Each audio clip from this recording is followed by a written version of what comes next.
Hello everyone. Today we're looking at one of these. This is a MicroTAC Pro. This is another European model that some of y'all might not have seen or heard of. Certainly this model didn't exist in the Americas. And I've never seen a non-UK one. So I think this one's out of the UK obviously. But I've never actually seen a MicroTAC Pro that's destined or that works on a non-ETACS cellular type network. So and I got a few of these. I got like I think I got like three. I got this one, got obviously another boxed one, and then I got a third boxed one somewhere, according to my notes anyway. I found two. I reckon I got a third one somewhere as well. This one is the best one condition wise out of all of them, because this one is brand new. So you got obviously a couple of manuals. You got the original manual, which is pretty good because it's got pictures and stuff. Unlike some of the older manuals, I don't know if you checked out the video for the 9800X or some of the older phones, like for example this here. This is a DPC 950. I did a video. This is a DPC 950 VIP, I should say. I did a video about a DPC 950, not this very one. I got a few of these. And the manual was just black and white text, no photos, no diagrams, nothing. So pretty comprehensive. You got a booklet of some sort as well for Vodafone Application Network Services. 1st of November 1995. So I guess this is mid-90s this phone was released. So this gives you some sort of details about all the different tariffs that Vodafone offered. They had a low-call tariff, a personal world. Vodafone Recall was just enough fancy name for their voicemail, or what is it known as in the UK? Answer phone. That's what it is, answer phone. Or messaging service, whatever you want to call it. They obviously offered you some protection, insurance, connection pack. I'm not too sure what that is. And the steps on how to activate it or sign up and some terms and conditions. This was branded Vodacall Limited, not Vodafone. Which was an airtime provider that provides services on behalf of Vodafone. Because back in those days, you had Vodafone and you had Cellnet, which then rebranded to be Cellnet, and then it changed its name to O2, I think. But anyway, so without further ado, you got a little important information about nickel metal hydride battery. You don't need that. So this is what you got. You got obviously the phone, you got the charger, and unlike, you don't need the that, so we'll throw that. Unlike a lot of MicroTACs, Motorola got wise to the game, because a lot of the older Motorola MicroTACs, they came with desktop cradles as chargers. So the charger was a two-piece charger. You had a wall transformer which had a cable which ran along, and then that plugged into the bottom or the back of a desktop shoe or desktop cradle. Motorola got wise, and some of their cheaper end handsets or their later handsets you didn't get the cradle with it. You just got the wall charger. And basically what happens, and they did this with some of the Dynatac style type phones as well. If you're looking at like some of the later Pulsar phones, I think even the International 3300 has a connector on the side where the charger plugs straight in. So for this particular one, this had the standard MicroTAC connector at the bottom, and that plugs obviously straight into there like so, and that's how you charge the phone. This is a 3-pin, of course, because it's out of the UK. In fact, this doesn't even have the Motorola emblem on it, so. But this is original, because the other box one is got exactly the same charger in it. So I guess they obviously got this out of China or somewhere. But anyway, this is the phone. It's brand new. This has still got the cellophane screen protector thing on it. Usual sort of stuff, really. You got 3 little keys up top, 1 power and 2 shortcuts. Very similar to. Some of y'all might be familiar with the MicroTAC Lite XL, I think it is. for the American markets. Very similar handset to this in terms that you got 3 little buttons up the top. On this one, the left is the power, and you got 2 shortcut keys. On the Lite XL, I think, don't quote me on that, I'm going off the top of my head here, but on the Lite XL, you had 3 shortcut keys, and I think the power button was at the bottom. But I mean, doesn't really make any difference really. So without further ado, let's power this up. You obviously got the battery, and this is a nickel metal hydride. So, and this is actually an extended one, which is surprising because I don't recall these coming with extended batteries by default. But this is new because, as you can see, this is not worn at all. Wonder if that would take a charge. Might try that actually, but I ain't gonna power this on with this. I'm gonna power it on with a known working battery. So let's move this stuff out the way. Oh, you got a couple of other pamphlets. Express Exchange. I should really talk about this.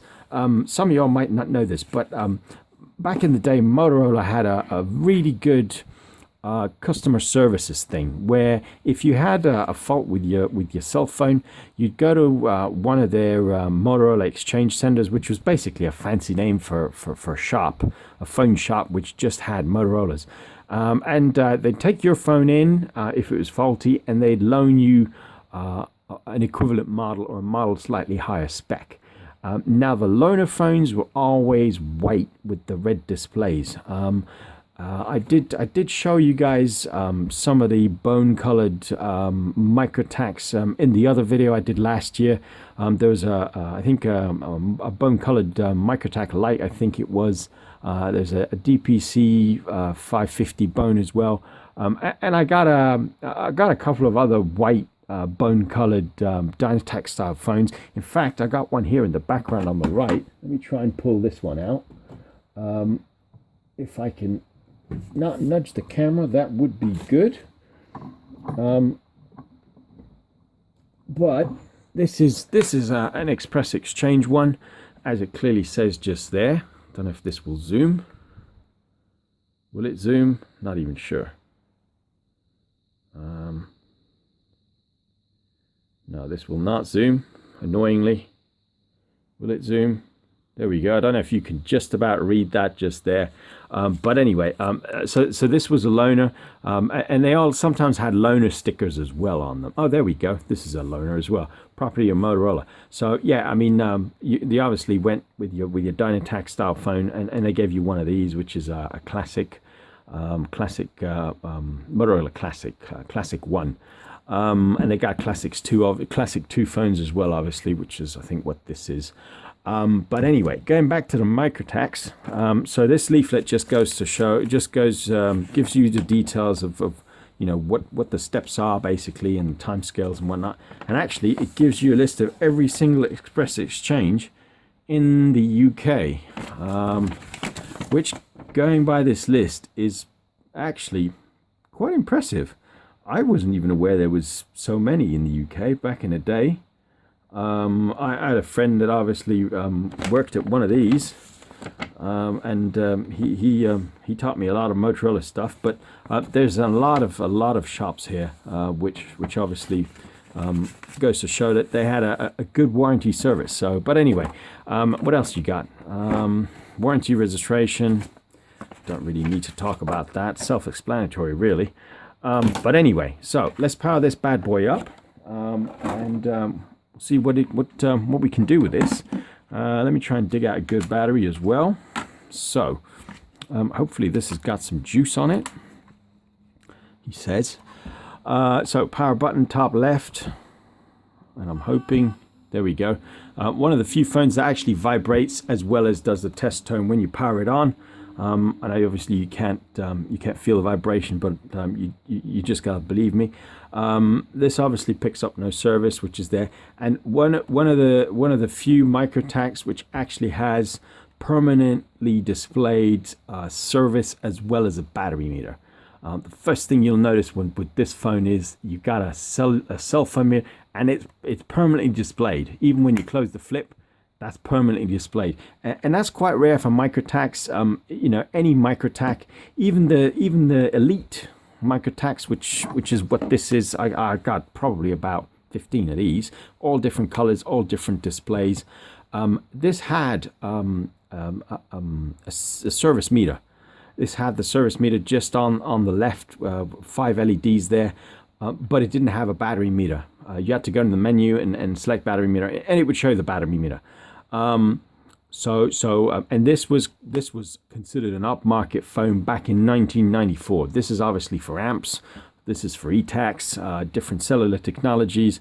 But I remember buying my very own Elite at the time, Motorola Elite, and I think I paid close to I think it was over $800 for it. And I couldn't quite afford the digital Elite, which I also did a video about. Check that out. It's the phone with the green display, dual line green display.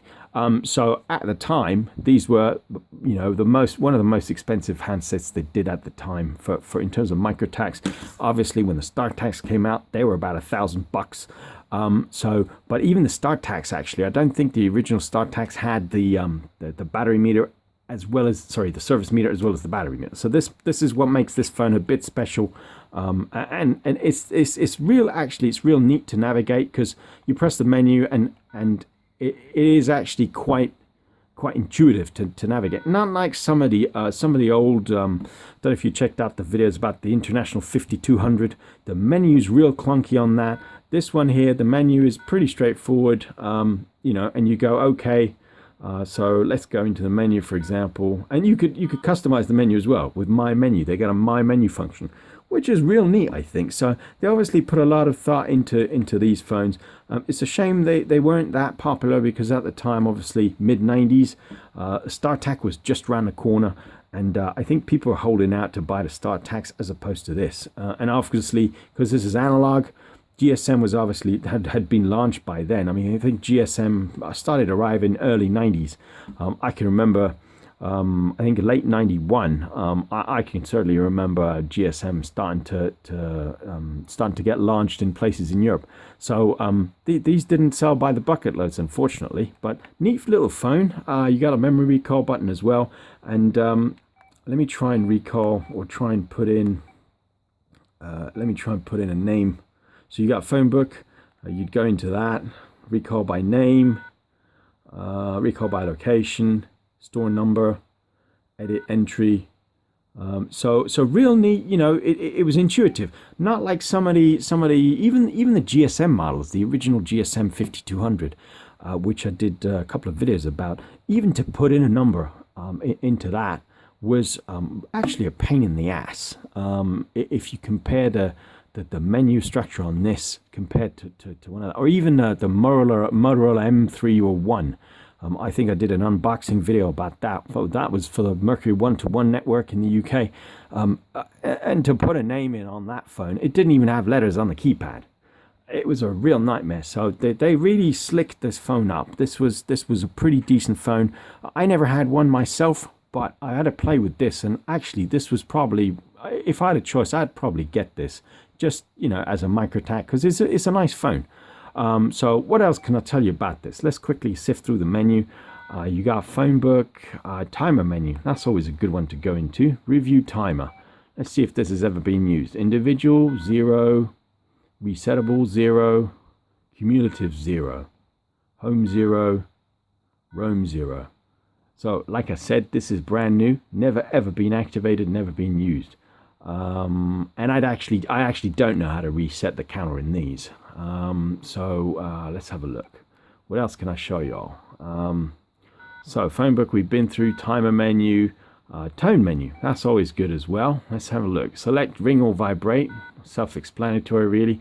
Keypad tone on, scratch pad tone on. If you all don't know what scratch pad is, if you're in a call, your scratch pad is basically, if you're in a call and somebody tells you a number over the phone, you can type it in and then hang up the call without the number disappearing off the display. In a nutshell, that's what it is. So you got obviously keytones. What else you got? Exit to menus. Oh, and that's it. I was hoping this would even let you select the ringer type, ring and vibrate, visual only, ring only, vibrate only. I suppose visual only would probably be just the display flashing. Okay. So how do you select the ringtone on this? I'd be very impressed if this only has one ringtone, but the menu on it doesn't seem to... Okay, let's go back to the menu then. Let's have a quick look at this. As much as I hyped up the phone now, I'll be very, very impressed if it's only got one ringtone. Tone menu, that's probably where it's at. Let's go in there. Oh no, that's where we've just been, isn't it? Keypad tone, scratch pad tone, exit to menus. Bummer. Damn. Okay. Security menu, options menu. Maybe there's an extended menu you need to enable in here. Status review, call options, Vox off. That's it. That's not really very good, is it? Call options. What do we got? Auto HF, automatic answer, auxiliary alert, and that's it. So that's a bit interesting because I would have thought a phone of this caliber, you'd let you change the ringer. I should have played around with that. Okay, well, I got the manual, so and I got more than one of these to play with. So in fact, what is these? One touch MT. So this allowed you to obviously have two speed dials with these two buttons. I'm not too sure how you'd program this up, but that's quite a neat feature because you could have the phone closed and just press that, and it would probably dial the number, which actually is a bit dangerous. Maybe this just recalls the number and you need to press the green button to dial it. I'm not too sure, but I wonder if this works. No, it doesn't. Because some of the flares, for example, you press and hold the start key and press the pound key or the hash, and it locks the keypad. But anyway, usual extendable antenna, plastic, of course, with the antenna, the true antenna as a coil in here. And that's pretty much all I can say. I'm a bit annoyed that I can't show you the ringtone for some reason. I'm going to have to work this out because this is really going to drive me up the wall.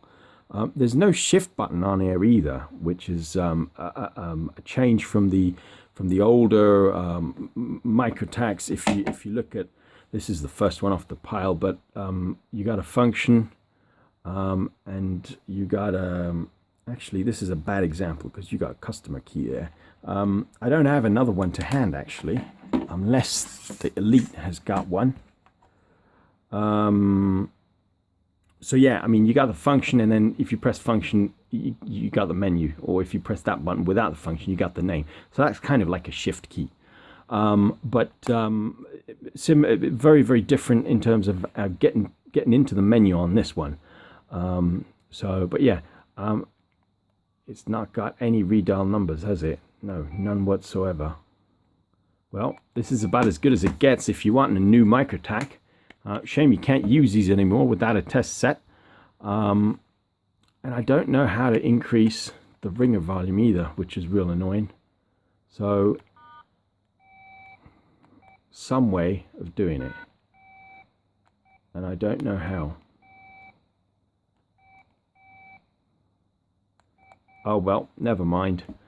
Incidentally, if you're wondering what that circle is, you might recognize that from the GSM phones.